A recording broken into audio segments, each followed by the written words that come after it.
I think that's her, I muttered to myself, adjusting my shirt for the third time in 10 minutes. My apartment door felt heavier than usual. My kid was asleep in the next room, oblivious to the fact that Dad was about to do something entirely ridiculous. Go on a blind date. I took a deep breath, reminding myself that this wasn't a job interview. It wasn't some corporate pitch where I had to impress anyone. It was a date. A chance at life outside diapers, late-night fevers, and PTA emails. I opened the door and froze. She was standing there, framed perfectly by the dim hallway light. But she wasn't looking at me. She tilted her head slightly, listening. And then, she whispered, almost too softly to hear, "You must be Mark." Her voice, it was like a melody, soft and clear, and it sent an unexpected jolt through my chest. My brain stuttered. "Why yeah, hi. That's me," I stammered. She smiled, but it was different from the polite, rehearsed smiles people normally give. It was warm, genuine. And then it hit me, she was blind. I hadn't expected that. Not in the slightest. My mind scrambled. I tried to remember all the normal things people say in these situations. The jokes, the icebreakers, the lines that made a first impression. But my mouth went dry. Come in," I said finally, stepping aside. She moved forward slowly, hand outstretched lightly, letting me guide her into the apartment. "Thank you," she whispered again.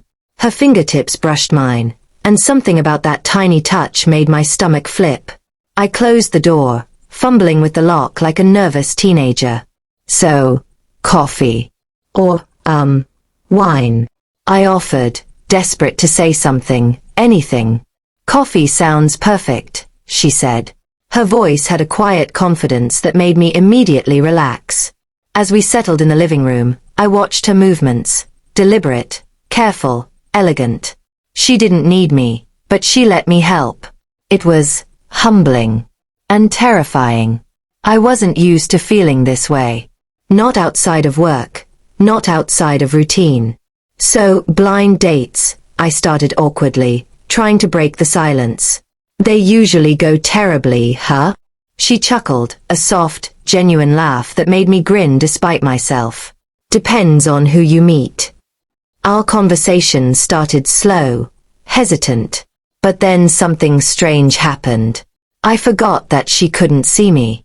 I forgot I was worried about saying the wrong thing. I forgot all the walls I had built since becoming a single dad. She whispered stories about her life, her job, her love for music, how she always memorized book passages by heart. I told her about my kid, my failed attempts at cooking, the ridiculous things I did to survive late-night diaper explosions. Hours passed. I realized I was leaning back on the couch, completely comfortable, completely happy. Then she paused. Her voice lowered, almost conspiratorial. "I have to admit something," she whispered. "I was nervous coming here tonight." I laughed softly. "You? Nervous? You walk into rooms like you own them." Her hand found mine, fingers intertwining.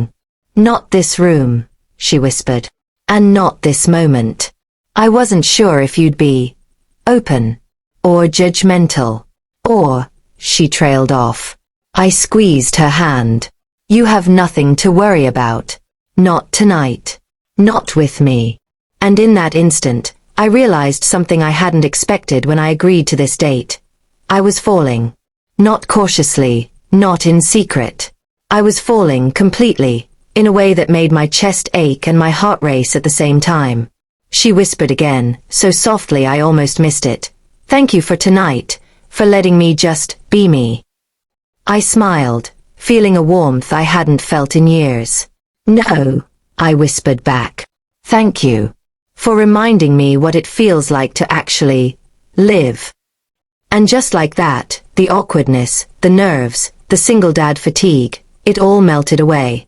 For the first time in a long time, I wasn't just surviving. I was alive.